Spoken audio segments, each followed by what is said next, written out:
কোন পথে যাচ্ছে বাংলাদেশের রাজনীতি? বাংলাদেশের রাজনীতি দীর্ঘদিন ধরে ইতিহাস, নেতৃত্ব ও বাস্তবতার পারস্পরিক সম্পর্কের মধ্য দিয়ে বিকশিত হয়েছে। স্বাধীনতার পর রাষ্ট্র পরিচালনার পথে যেমন অর্জন এসেছে, তেমনি এসেছে নানা চ্যালেঞ্জ ও পরিবর্তন। এই রাজনৈতিক ধারাবাহিকতায় বাংলাদেশ জাতীয়তাবাদী দল বিএনপি একটি গুরুত্বপূর্ণ রাজনৈতিক শক্তি হিসেবে আত্মপ্রকাশ করে এবং সময়ের সঙ্গে সঙ্গে ক্ষমতা ও বিরোধী রাজনীতির অভিজ্ঞতা অর্জন করে। দলটির প্রতিষ্ঠা, নেতৃত্বে পরিবর্তন, রাষ্ট্র ক্ষমতায় থাকা ও ক্ষমতার বাইরে থাকা সব পর্যায়েই দেশের রাজনৈতিক কাঠামো ও গণতান্ত্রিক চর্চায় প্রভাব ফেলেছে। বর্তমান প্রেক্ষাপটে বিএনপির রাজনৈতিক অবস্থান, সাংগঠনিক সক্ষমতা এবং ভবিষ্যৎ ভূমিকা নিয়ে আলোচনা ক্রমেই প্রাসঙ্গিক হয়ে উঠছে।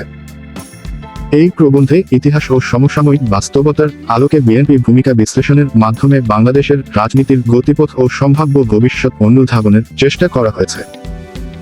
বাংলাদেশের রাজনীতি একটি দীর্ঘ ঐতিহাসিক ধারাবাহিকতার ফল। স্বাধীনতার পর থেকে রাষ্ট্র পরিচালনার পথচলা কখনো স্থিতিশীল, কখনো অস্থির, এই দুই মেরুর মধ্যেই আবর্তিত হয়েছে।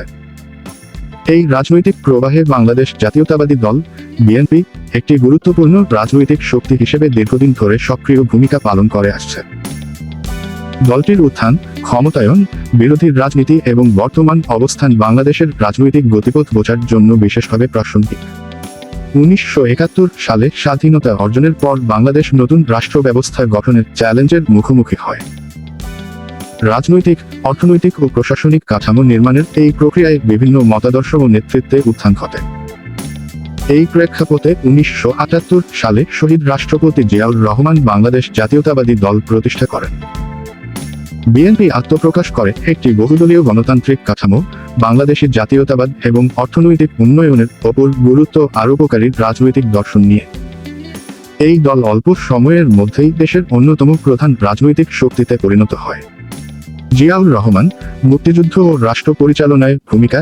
জিয়াউর রহমান বাংলাদেশের স্বাধীনতা যুদ্ধে একজন সেক্টর কমান্ডার ও সামরিক কর্মকর্তা হিসেবে গুরুত্বপূর্ণ দায়িত্ব পালন করেন। মুক্তিযুদ্ধের সময় তার নেতৃত্ব ও সংগঠনের ভূমিকা ইতিহাসে স্বীকৃত। স্বাধীনতার পর তিনি রাষ্ট্র পরিচালনায় যুক্ত হন এবং পরবর্তী সময়ে রাষ্ট্রপতির দায়িত্ব গ্রহণ করেন।